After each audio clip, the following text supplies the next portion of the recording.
Hello, everyone, and welcome to another episode of the Idea to Value podcast. I'm your host, Nick Skillicorn, and I'm thrilled to have with me today Colin Hunter. He is the CEO of Potential Squared, a author, a creator, and a person who enables playgrounds that enable us to think about creativity and innovation in a new way. Colin, it's wonderful having you here today. Thank you, Nick. A pleasure to be here. Looking forward to our conversation. Welcome to the Idea to Value podcast, where in every episode we highlight the latest insights into creativity and innovation from experts around the world. I'm your host, Nick Skillicorn. I care about the evidence behind what makes ideas happen, and I've already helped thousands of people just like you through my unique insights into recent scientific findings of how creativity works. I also show you how to turbocharge innovation programs so they finally deliver on the value and ideas you've been struggling to execute. Get your free training on how creativity can be improved by registering now at www.ideatovalue.com. Now let's get on with today's episode. So, Colin, for people who don't know about you and your work, could you just give us a brief background as to where you got started and how you got to where you are now? Yeah, I mean, it's how far do I go back? So I started my career in Procter & Gamble. And before that, slightly in Arthur Andersen. But I had first half of my career was a sense of failure in terms of exploration, different areas that I went into. I was a trainee chartered accountant. I then went into Procter & Gamble and worked in pharmaceuticals. And it was only after about the age of 30, that I had a major change in my life, which was I suddenly realized I'd run out of mental focus, mental energy, and physical energy, and I had to change something in my life. And it was a doctor who sent me in a different path, different career, and became a coach, a leadership consultant, and then took off into that career since 2001, set up Potential Squared. And we've been working with the likes of Barclays, Accenture, HSBC, Santander, a lot of organizations, pharma organizations globally. But the whole principle about our business now is about creating playgrounds, as you described it, to disrupt the way people are led. So I realized that we needed to find a different operating model for leaders. And particularly now, even more importantly, that they've got a different operating model for leaders. So that's where we set up Potential Squared, global business, based in the UK.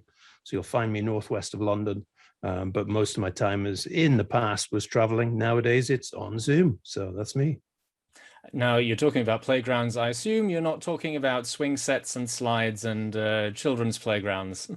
It's an interesting one because the first analogy that came into my head was around science experiments. So I had laboratories thinking about how we might disrupt. And again, people started to vision white coats and people in white coats. So we changed that. But if I go back to when I was happiest when I was younger in the playground at school. Now, for a lot of people, the playground at school is a negative connotation. It can be about bullying. It can be about other pieces. So the analogy I use is, what playground do you feel most comfortable in, whether it's in the kitchen? For some leaders, it's about their outside passion. I've got one person I coach whose passion is interior design, and she brings it into the legal world every day in terms of her work. So whatever playground motivates you, lights a passion inside you. And that's what we're trying to do, is we're trying to rekindle the real person through the concept of play. And if you play, then you can embed and not waste any energy, but embed all of your focus around new skills and new ways of operating. That's our principle. So how would you then define a playground? How can someone ask themselves the sorts of questions to find out what playground is ideal for them? So playground for me is somewhere where you're happy. Now, happy is not about smiling all the time. Happy can be when you're, diving off a cliff with a parachute on your back and you've got that sense of exhilaration. It can be about, for organizations, for leaders, it can be about shaping a new direction. Projects, a lot of people will say the toughest times in their careers are in projects, either product launches or creative launches. And they talk about having as much fun, but at the time it seemed intense. It seemed a place where they had to be creative and innovative. So we always say to people, what is the playground you want to create? And therefore, if you take a playground, say for a luxury hotel, we do a lot of luxury hotel work. It could be creating a playground to disrupt the way people are served in a restaurant. It could be taking a playground and saying, for tonight, what we're going to do is we're going to experiment with a different way of serving our food or serving our wine or greeting a guest. So playground is about taking the norm, forgetting it, and then starting to experiment with a new place where you're happy and you're creative. And there's also, most important thing, it's got a soft landing. So it's a safe place to play. Yeah, that's a core part of the playground philosophy. Yeah. This soft landing must be really important because, especially you're talking about working with large companies. If you say to them, let's try something new, potentially in a real setting, Yeah. and do something different to the way that you've honed it and trained it, that must invoke a lot of fear in case, well, what if it doesn't work out? And in a luxury hotel, what if the guests complain and they're unhappy? Yeah, and for me, this is where leadership is a strong part of this. If the leader has the right skills, mindset in terms of what they do, but they've also got to engage the clients. So core part of playgrounds is engaging with the clients and having a sense of play. So we've got a number of examples where clients or guests are encouraged to be part of that playground. We're going to trial something new. We're going to test something. So pop-up restaurants, for example, in the luxury world are core. We're going to test it. We're going to see if it works. And if it doesn't work, we move on. We do something else. So that soft landing is about the leader experimenting and allowing their people to experiment and not holding them to account. So they, allow a mistake, allow an error. But it's also about practice in what you do. So if you think about any sport, you think about the Olympics that we've just had, and you look at some of the creativity, you look at some of the cycling events where to the point where people have done something they probably never would have done, they'd never experienced it. But unless they've had the chance to practice in a playground, to have a go at something different, to hone and get those skills and mindsets and habits ready, they wouldn't be ready. So the leader has got to create a playground for them to play and train in. And then they've got to, with their clients, create a safe place where people are expecting that it might not fail.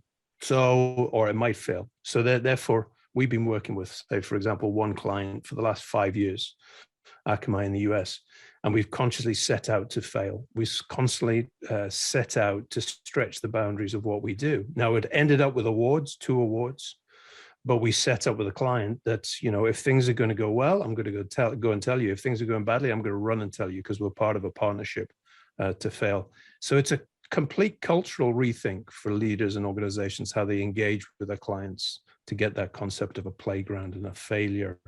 Oh, it's okay to fail culture.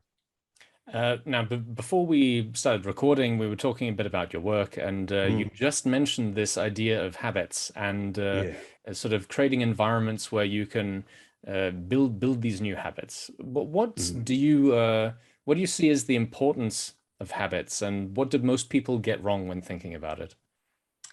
It was some work by James Clear, Atomic Habits, and I'm sure a lot of people, it's a multi-million seller book at the moment, but it brought to me home that his quote was, we don't rise to the level of our objectives, we fall to the level of our systems. And if you think about most systems that you have in place, most systems are created by habits we put in. So if it's, say my mental health is created by a habit each day that I started off doing Headspace. Yeah.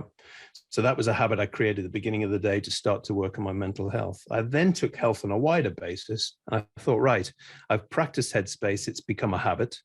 Now, in terms of that system, I need to think about other things. So I started a course on positive intelligence. I started some what they call PQ reps. I started to work on how I control my mental health during the day by calming myself. So I had Headspace as a habit.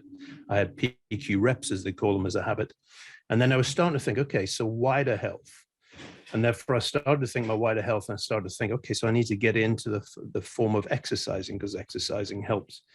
So gradually, I built up a series of practices that become habits that allow me to have drive and energy. And if we think about the one thing the leader needs when they're going through crisis or when they're stretching themselves, it's a good mental strength and a good physical energy to be able to sustain themselves and a lot of the times their team. So a system is a series of habits that have been practices that a leader needs to build up and an individual needs to build up in their life to create systems that are sustainable. And that's what we mean by the concept of habits and therefore the concept of systems, if that makes sense.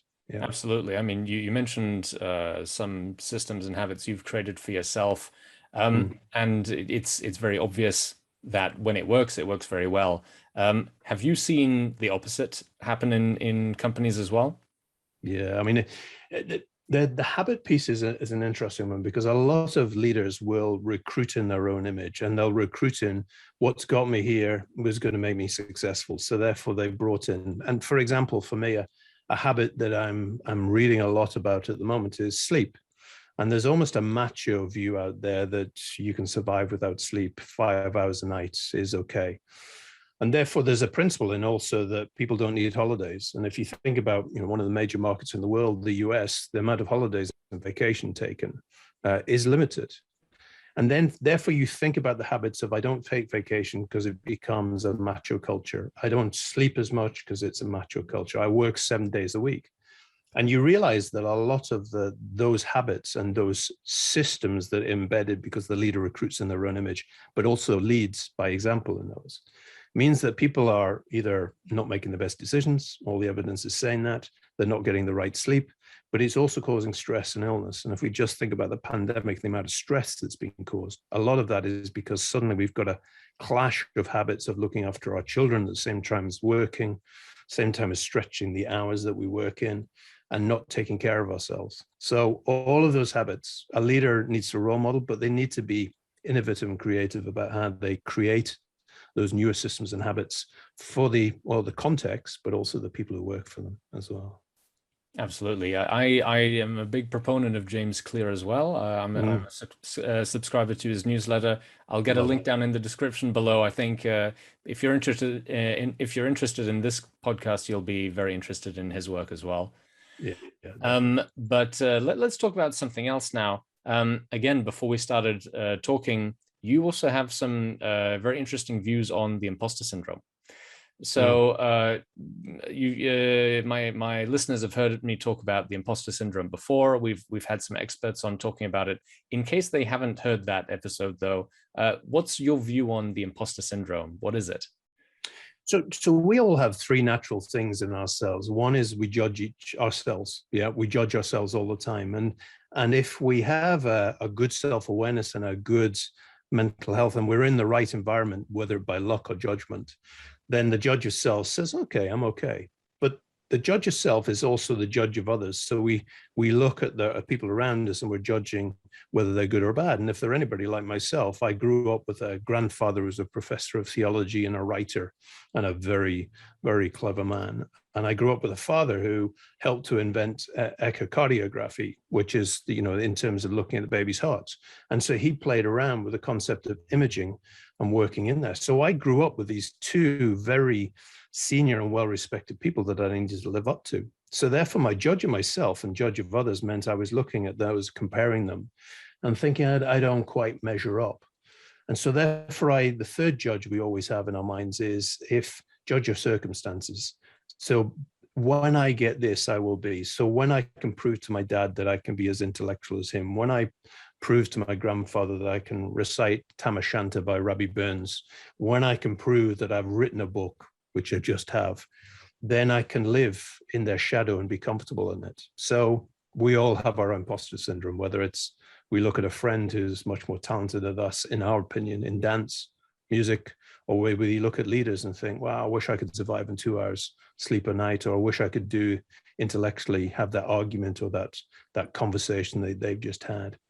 Everybody lives with that, and everybody's got their own version of imposter syndrome, whether we like it or not, it's there. So it's about understanding how, as a mentor and a coach, we can, and as a leader, we can start to help others to shape a more positive mental, more sage version of their life in terms of looking at innovation, activation, and starting to work in a different way. And that was my first 30 years, as I spent most of my time with the skills and attributes that weren't valued in my perception in my life. And it was only in the latter 25 or 26 years that I've discovered that I've got huge strengths that even my father had, but my father and grandfather didn't have. And that's been useful for me to coach others, because that's what I found they have as well. Yeah. It's interesting that you give this very personal perspective. A lot of times we talk about imposter syndrome as something very theoretical or based on case studies or statistics. In your case, it's wonderful to hear the perspective from one individual, and especially, as you say, in your case, those comparisons with your father and grandfather. If you don't mind me asking and not getting too personal, those feelings of being an imposter you had comparing yourself to your father and your grandfather, and you setting yourself these lists of, once I achieve this, I won't feel it anymore. Did you overcome those feelings once you finally achieved those hurdles, or did they then get replaced by new imposter syndromes? Yeah, it's interesting because I started to see the world in a different way. Is that and one of the things that's helped is that realizing that I never saw my dad at work. So one of the big beliefs is that you see only the small context of it, or you see that person who is amazing at sales pitches in an organization. You only see them, you don't see them in their dark sides, the downsides. You don't see them. So for me, it was about really going back to my fundamental purpose. What was I about? And that was my journey. And it's a life's work, because whether we like it or not, our inner judges are there for the rest of our life. It's only by purposeful practice and purposeful work that we start to work on a basis that, for example, coming on here on a podcast, I will get nervous before I speak. So I was standing, my father unfortunately passed away, but I was standing addressing 80 people for his memorial service, and I was getting nervous beforehand. So I have to get my exercises in my head to counteract those. And most people in our lives will have something that they need to counteract in their lives. So I don't believe, as Simon Sinek would say, it's an infinite game. It's not a finite game. So I've realized more and more that my life's work is about practice to habits to systems that will make me the perfectly imperfect person I am, is my concept. Yeah. Absolutely. You're not alone. A lot of people feel imposter syndrome. I think in some cases, or in some ways, everyone feels the imposter syndrome. And it's something which, the more research I do, the more case studies I see, it's something that can really affect creativity and innovation, specifically in individuals and companies. Yeah. Do you see that as well? Yeah, I mean, one of the most powerful pieces of work I ever did was with design thinking, and it was interesting because the bit when I stood in front of 80 people in New York in one of the major investment banks, and these people go out and do deals for breakfast and do deals for lunch and do deals, but when you ask them to be creativity or bring creativity or innovation, they don't believe they can. They don't believe they're creative. They're pragmatic. They're deal makers. And it was this piece where I was sat in front of them that leaving your ego and expertise at the door suddenly became a most powerful learning for them, and to get that space. So almost the imposter syndrome is, a lot of people have a mental model going on in their head, as we've talked about.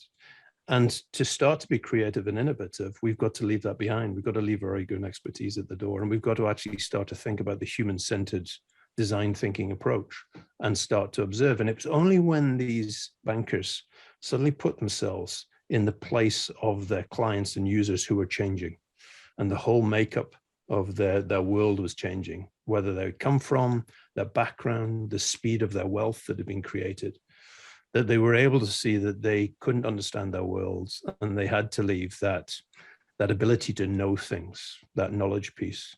And suddenly just observing and crafting insights of their customers would get them deals. And they'd never seen that before. So they had an imposter syndrome, which was actually founded on the need for knowledge. And they suddenly realized, as Jimi Hendrix did, that knowledge speaks, wisdom listens.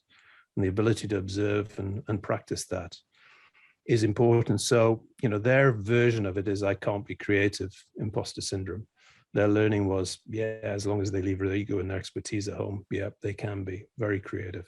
Yeah, it's the curse of expertise in some ways. People feel like what they know and what got them there is what their worth is. It's a bit of an example of the difference between the fixed mindset and the growth mindset. And some people can really flip that switch very easily once they're aware of it. Some of them takes a bit more time and a bit more practice and getting over that comfort barrier.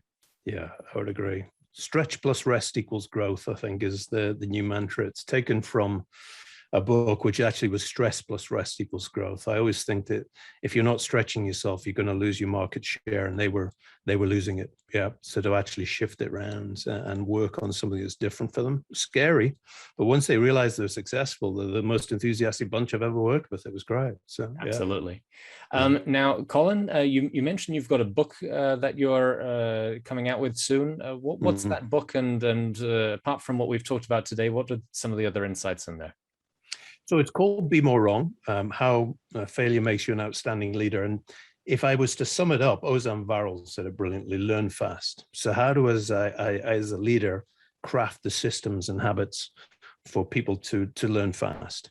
And so it's based on the hero's journey. I've mixed the design thinking, I've mixed the concept of systems habits, and put in the hero's journey for those who, I'm sure you know, but for those who don't, the hero's journey, think about Frodo and the Lord of the Rings, think about Harry Potter, the ability for an unlikely leader to leave their house, go on adventures, have guides, face good and evil, face challenges, learn from them, grow, experiment, and then through their guides and mentors, learn and grow, and never go back to the village in the same way.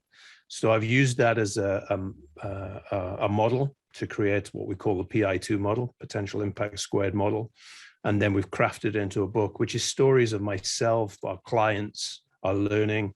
And there's some powerful stories in there. But the principle is to get people on this, how do I create heroes of the people who work for me? How do I allow them to fail? How do I allow them to overcome their imposter syndrome, to become from an unlikely leader to heroes in their own story? Yeah, that's what the book is about. Beautiful. I'll make sure to get a link down to that book order form below. Colin, it's been wonderful speaking with you today. If people want to find out more about you and your work, what are the other places they can go to find out more? So bemorewrong.com is the website. They can go find out more about the book and the model that's behind the book. They can also go to Be More Wrong on Instagram and Facebook. And then if they want to find more about what we do as Potential Squared, then go to potential2.com to the website there. Here, read more about the VR, the use of actors, and the other things that we do in there. So those are the three places that they can hear more about us and read more about us. Perfect. Colin, it's been wonderful speaking with you, and I look forward to speaking again with you soon. Thank you, Nick. It's been a real pleasure to be with you today. Thank you. Thank you so much for listening. If you liked it, please like, share, and subscribe, and leave me a comment about what you thought and what you'd like to see more about. If you want to take your creativity and innovation capabilities to the next level, then invest in yourself with the premium training only available at ideatovalue.com. These exclusive training modules have all been put together by me, Nick Skillicorn, and have been used by thousands of artists, innovation leaders, and CEOs to become better at understanding the source of their creativity and executing on their innovation ambitions. And there is no risk to you, as they're backed by our money-back guarantee. Now, don't forget to go out there and make your ideas a reality. See you again soon.